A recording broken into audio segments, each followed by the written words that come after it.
আমার উপর বিশ্বাস রেখে এত বড় একটা সিনেমা বানিয়েছেন।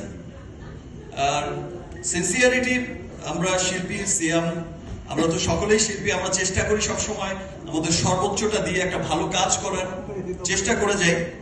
আর আমি তো সবসময় আমার দায়িত্বটা মনে হয় একটু বেশি আমার কাছে মনে হয়, যে বিকজ আমার কাছে মনে হয় যে আমাকে ফেল করা যাবে না, আমাকে উইন করতেই হবে, আমাকে নতুন কোন রাস্তা বের করতেই হবে। যেই রাস্তায় চলবে আমার পেছনের সবাই, যে রাস্তায় চলবে সিয়াম, যে রাস্তায় চলবে আজকে যেই ছেলেটা নতুন এসেছে, আজকে যে মেয়েটা নতুন এসেছে, ওর পথ চলাটাকেই আমি আরো ইজি করে দিয়ে যেতে চাই। বিশ্ব জয় করেছে শাহরুখ খান, তার পেছনে রণবীরও সেই সুবিধা নিয়ে যাচ্ছে। এটাই সিস্টেম, এটাই আসলে হয়। আজকে যদি একটা রাস্তা ভালো ইন্টারন্যাশনাল গ্লোবালি একটা বড় রাস্তা ক্রিয়েট করতে পারি, একটা পজিশন ক্রিয়েট করতে পারি, সেই পথেই হাঁটবে পরবর্তী জেনারেশন। সো আমি আর লেট করতে চাই না ভাই, আমি খুবই এক্সাইটেড।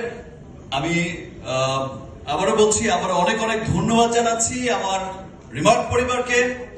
তারা আসলে ভালোবাসার থেকেই আজকে এই বরবাদের সাথে যুক্ত হয়েছে। এবং আমার পছন্দের ব্র্যান্ড লিলি, আমার পছন্দের সিনেমা বরবাদের সাথে যুক্ত হয়েছে, এটা আমার ডাবল ভালোবাসা। সবাইকে অনেক অনেক ধন্যবাদ। ইনশাআল্লাহ এই বাড়িতে শুধু দেশেই নয়, যেখানে যেখানে বরবাদ যাবে, প্রত্যেকটা দেশে, প্রত্যেকটা জায়গায় ইনশাআল্লাহ সবাইকে ভালোবাসার জোয়ারে বরবাদ করে নতুন এক রেকর্ড করবে। Thank you, thank you everyone, thank you.